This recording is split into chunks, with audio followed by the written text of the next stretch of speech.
জাতির জনক বঙ্গবন্ধু শেখ মুজিবুর রহমান যেই বাংলাদেশ গড়েছেন, ইসকন যে আন্দোলন করছে শেখ হাসিনার সরকারকে শক্তিশালী করার জন্য। তিনি ইসকন নেতা হিসেবে এই বাংলায় হবে না ইসকনের ঠিকানা, ইসকনের ঠিকানা এই বাংলায় হবে না।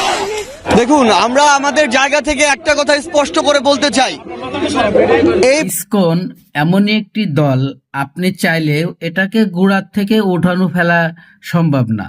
এটাকে সহজে এই বাংলাদেশ থেকে মুছে ফেলানো সম্ভব না।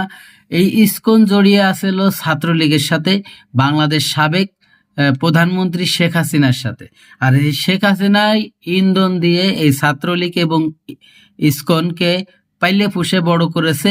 কারণ আমাদের সাবেক প্রধানমন্ত্রী শেখ হাসিনা উনি জানতো যে আমাদের দেশে, এই বাংলাদেশে কোনো একদিন এই সাধারণ জনগণ আমাকে দেখতে পারবে না, আমাকে সহ্য করবে না, কোনো একভাবে আমি এই দেশের থেকে বিলুপ্ত হয়ে যাব। তো সেই দিনগুলোর কথা মনে করেই এই ইসকনের সদস্যকে তৈরি করেছে। আর আমি বলতে চাই, একজন হিন্দু পণ্ডিত, তিনি হচ্ছে গুরুজি, তিনি হচ্ছে হিন্দু ধর্মের একজন বিশ্ব পণ্ডিত। আর তিনি হচ্ছে, তার কাজ হচ্ছে লোকে সকল হিন্দু ধর্মের যে অনুসারীরা যারা কম বোঝে তাদেরকে মানে সুশিক্ষায় শিক্ষিত করা। তো উনি কেন এই ধরনের কর্মকাণ্ড করলো? উনি নিয়ে কেন মেয়ে নিয়ে পূর্তি করছে? উনার লুচ্চামি কেন করবে? এনাদের তো কোনো লুচ্চামির কোনো অবকাশ নেই। উনি কেন লুচ্চামি করবে? তারা তো এই আমি দেখেছি যারা সাধু সন্ন্যাসী বৈষ্ণে, তারা মেয়ের প্রতি কোনো আকৃষ্ট থাকে না। তারা মানে এমন কিছু খায়, তাদের যে ওই যে পাওয়ারটা, ওই পাওয়ারটা পর্যন্ত নষ্ট করে। কারণ তাদের যে সাধন, ওই সাধন ঠিক মতো করতে হইলে অবশ্যই আপনার লফসকে দূরে পরিহার করতে হবে। আপনার যদি মনের মধ্যে লোভ থাকে, মেয়েলি লোভ থাকে, আপনার যদি লুচ্চমি স্বভাব থাকে, তাহলে তো আপনি আপনি সেই আসল সাধু হইতে পারলেন না, আপনি আসল ঠাকুর হইতে পারলেন না, আসল বৈষ্ণব হইতে পারলেন না। আপনার মধ্যে যদি সেই লুচ্চমি স্বভাব থাকে, সাধারণ মানুষের মতো, যেটা সাধারণ মানুষের মতো আচরণ যদি আপনার থাকে, আপনি এদিকে তসমি গুনতেছেন, হরে কৃষ্ণ হরে রাম করতেছেন, আবার তলে তলে গাড়িতে যে মেয়ে নিয়ে আপনারা ফুর্তি করতেছেন, এটা কি? এটা তো কোনো সভ্য জাতির কাজ না, এটা কোনো সভ্য লোকের কাজ না। আপনি আছেন একজন গণ্যমান্য ব্যক্তি, আপনাকে সবাই শ্রদ্ধা করে, আপনাকে পণ্ডিত মানে আপনি বিশ্ব পণ্ডিত। তো আপনার দ্বারা এই ধরনের কাজ কেন হলো?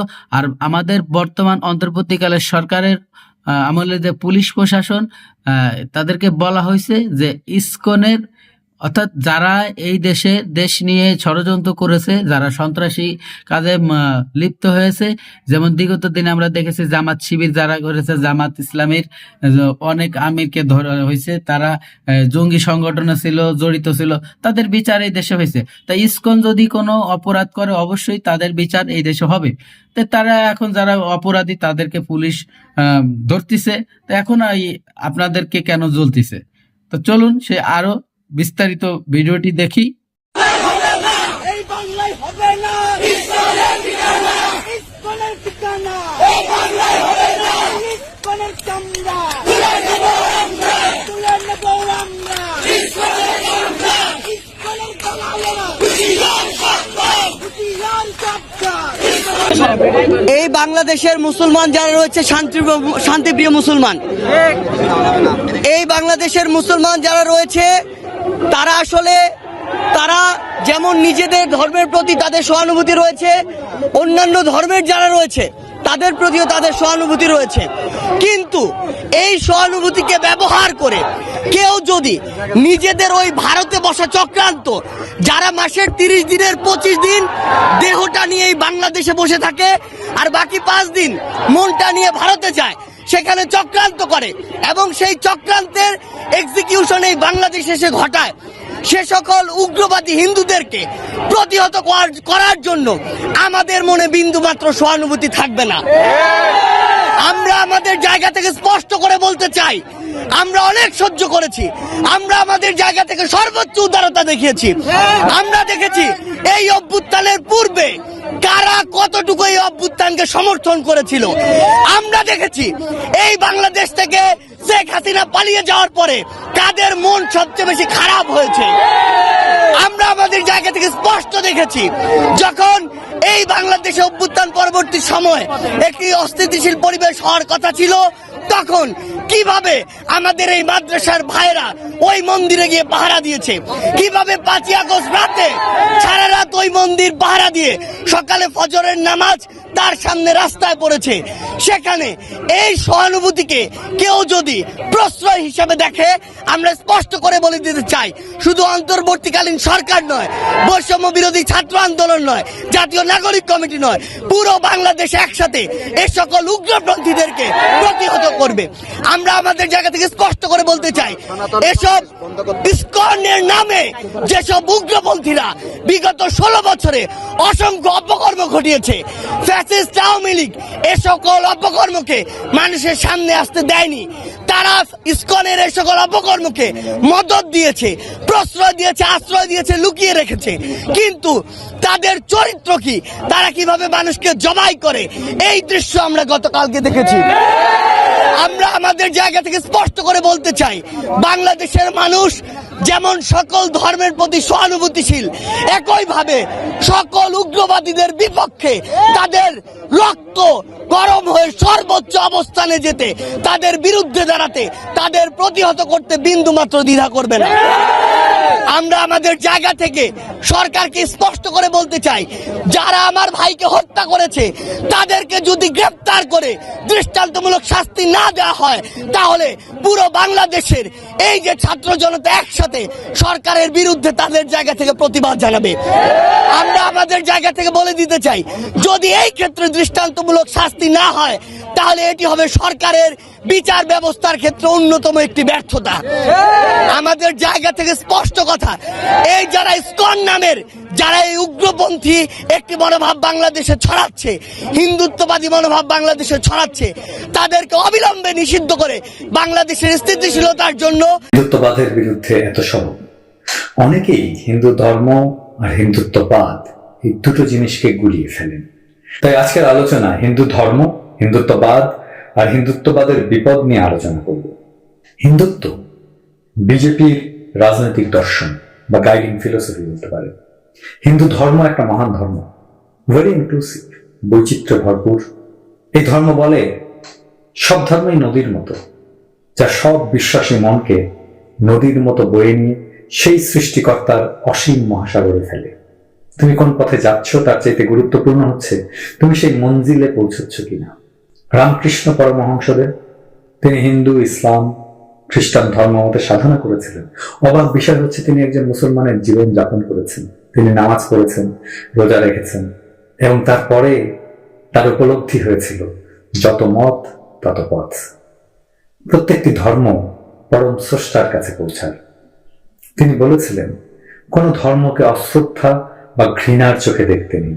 এটা হিন্দু ধর্ম, যেখানে রামকৃষ্ণ জন্মায়, বিবেকানন্দ জন্মায়, শ্রী চৈতন্য জন্মায়, আর হিন্দুত্বে জন্মায় কসাই মোদী, মোহন ভগত, নাথুরাম গডসে। হিন্দু ধর্ম বলে যত মত তত পথ, আর হিন্দুত্ব বলে না, সে বলে যত মত তত পথ নয়, সে বলে না, আমার ধর্মটাই শ্রেষ্ঠ, আমার জীবন ব্যবস্থায় শ্রেষ্ঠ। এটা মনে করাতে কোনো আপত্তি থাকতো না। আমার বাবাকে আমার শ্রেষ্ঠ বাঙালি বলে মনে হতেই পারে, এটাতে কারো কোনো আপত্তি থাকবে না, এটাতে কারো কোনো আপত্তি থাকার কথা নয়। সেটা যদি একান্ত আমার নিজের ভালো লাগার বিষয় হয়েই থাকে। কিন্তু শ্রেষ্ঠত্বের ধারণা শুধু ধারণা হয়ে বিরাজ করে তৃপ্ত হয় না। শ্রেষ্ঠত্বের ধারণা সবসময় প্রতিষ্ঠা চায়। তাই শেখ মুজিব যখন শ্রেষ্ঠ বাঙালি, সেটা শুধু হাসিনার অন্তরে, হাসিনার পিতা হিসেবেই শ্রেষ্ঠ বাঙালি হয়ে থাকবে না। এই ধারণাটাই হাসিনাকে তাড়িত করবে যেন সে পিতার শ্রেষ্ঠত্ব প্রতিষ্ঠা করে ছাড়ে, এবং সেটাই সে করেছে। সে তার বাবার সমালোচনাকে ক্রিমিনালাইজ করেছে, তার বাবার সমালোচনাকারীদের ধরে ধরে শাস্তি দিয়েছে, হাইকোর্ট দিয়ে জবরদস্তি করে জয় বাংলা স্লোগান দিয়েছে, তার বাবার মূর্তি বসিয়েছে একের পর এক। একইভাবে হিন্দুত্ব যখন তার ধর্মকে শ্রেষ্ঠ বলে মনে করবে, তখন সে মসজিদ ভেঙে মন্দির বানাবেই। সে ধরে ধরে মুসলমানকে জয় শ্রীরাম বলাবে, গরুর মাংস খাওয়ার অপরাধে পিটিয়ে মুসলমান আর দলিত মারবেই, এতে তার কোনো গ্লানি হবে না, কারণ সে তো করছে পৃথিবীর শ্রেষ্ঠ ধর্মের মহিমা বৃদ্ধির জন্য। কারণ তার কাছে তো ইসলাম ধর্ম নিকৃষ্ট, তো সে নিকৃষ্ট ধর্মের অনুসারী একজনকে সে তার ধর্মের শ্রেষ্ঠ ধর্মের একটা বয়ান তার মুখ দিয়ে বলাচ্ছে, সে তো তার ভালোই করছে। বুঝলেন তো শ্রেষ্ঠত্বের ধারণা কেন সমস্যা? এই শ্রেষ্ঠত্বের ধারণায় জন্ম দিয়েছিল হিটলারের। আর্য জাতির বিশুদ্ধতা প্রতিষ্ঠায় সারা দুনিয়াকে ছাড়খাড় করে দিয়েছিল। শ্রেষ্ঠত্বের ধারণা এমন বিপজ্জনক, আপনার মনে হতেই পারে চেলা শুটকি দুনিয়ার সেরা খাবার। এখন আপনি এটা যখন মনে করবেন, আপনার মনে উদগ্র আকাঙ্ক্ষা হবে দুনিয়ার সবাইকে চেলা শুটকি খাওয়ানো। আপনি অপ্রাসঙ্গিক ভাবে দুনিয়ার সব জায়গায় ঢুকে পড়া শুরু করবেন, চেলা শুটকি খাইছেন, আহারে চেলা শুটকি না খাইয়া মরে গেলে তো আপনার আফসোস থাকবে। ভাইজান মনে রাখবেন, দুনিয়ার অর্ধেকের বেশি মানুষ আপনার পছন্দের চেলা শুটকি খাইতে গেলে বমি করে দিবে, কারণ তাদের টেস্ট ডিফারেন্ট। মোদীর হিন্দুত্ববাদ এই কারণেই বিপজ্জনক, এই জন্যই মোদীকে ঠেকাতে হবে। আমরা যেহেতু ইন্ডিয়ার পেটের মধ্যে ঢুকে থাকা একটা দেশ এবং মূলত মুসলমান প্রধান দেশ, তাই বিপদ আমাদের বেশি। মোদীর হিন্দুত্ববাদ সবচেয়ে বেশি ক্ষতি করবে আমাদের, করেছে, সেটা তো দেখতেই পাচ্ছেন। মোদীর কারণেই তো হাসিনার ফ্যাসিবাদ এতদিন টিকে আছে। শ্রেষ্ঠত্বের ধারণাকে সবসময় সামলে সমঝে চলতে হবে, সন্দেহের চোখে দেখতে হবে। শেষে একটা কৌতুক বলি শোনো। মোদী তো সাধু ছিল, জানেন নিশ্চয়ই, যৌবনী, হিমালয় ঘুরে বেড়াতো। ঠিক এইভাবে তো একদিন সে লোকালয়ে আসছে, রাত হয়েছে, গেরস্তের বাসায় গিয়ে আশ্রয় চেয়েছে। তো গেরস্ত বলে, সাধু আমার বাসায় তো ঘর একটাই, আমার ঘরে থাকতে দিতে পারছি না, তবে আমার গোয়াল ঘর আছে, চাইলে ওখানে থাকতে পারেন, আমি পরিষ্কার করে দিচ্ছি। কিন্তু সমস্যা হচ্ছে আমার গোয়াল ঘরে শুধু পাঠা আছে, বোঝেনি তো, ওদের গায়ে খুব দুর্গন্ধ হয়। মোদী বলে, কই বাত নেই, আমি গোমাতার সন্তান, পাঠার সাথে থাকতে অসুবিধা হবে কেন? তো মোদী গোয়াল ঘরে ঘুমাতে গেল।